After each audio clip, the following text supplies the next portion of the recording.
വയനാട് മാനന്തവാടി ജനവാസ മേഖലയിൽ ഇറങ്ങിയ കാട്ടാന ഇപ്പോഴും അവിടെ സ്വൈരവിഹാരം നടത്തിക്കൊണ്ടേയിരിക്കുകയാണ്.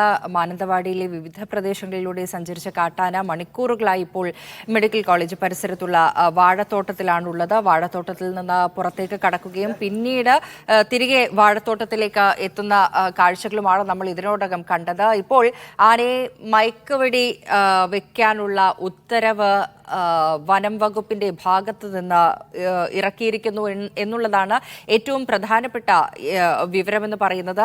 ഈ വാർത്തയുടെ കൂടുതൽ വിശദാംശങ്ങൾ അറിയേണ്ടതുണ്ട്. KR സാജു ആണ് വിവരങ്ങൾ നൽകുന്നത്. സാജു, ആനയെ മയക്കുവെടി വെക്കാനുള്ള ഉത്തരവ് വനം വകുപ്പ് ഇറക്കിയിരിക്കുന്നു. എന്തൊക്കെയാണ് ഉത്തരവിൽ പറയുന്നത്? എങ്ങനെയാണ് ഈ വിഷയത്തെ കാണുന്നത്?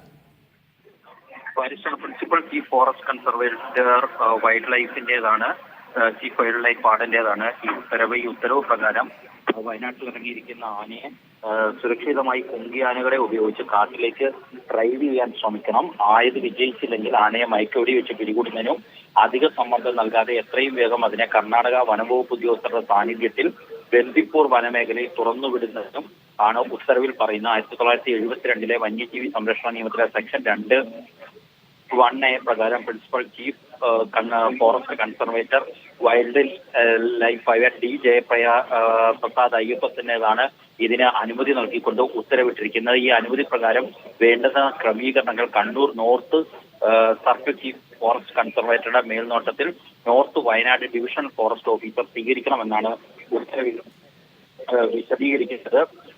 വളരെ വിശദമായ ഉത്തരവിൽ ഇന്ന് ഇതുവരെ സംഭവിച്ച കാര്യങ്ങൾ തന്നെയെല്ലാം വിശദീകരിക്കുന്നുണ്ട്. 3 ആനകൾ എത്തുകയും അതിൽ 2 ആനകൾ കാട്ടിലേക്ക് തിരിച്ചു പോയെങ്കിലും ഒരാന കാട്ടിൽ പോകുന്നതിന് പകരം ജനവാസ മേഖലയിലേക്ക് തന്നെ വരുന്നതായും northern circle chief forest conservator report ചെയ്തിരുന്നു.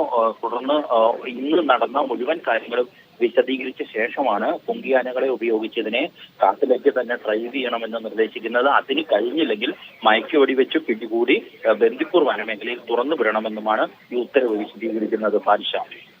ശരി, KR സാജു ആണ് തിരുവനന്തപുരത്ത് നിന്ന് ഈ ഉത്തരവുമായിട്ട് ബന്ധപ്പെട്ടുള്ള വിവരങ്ങൾ നൽകിക്കൊണ്ടിരിക്കുന്നത്.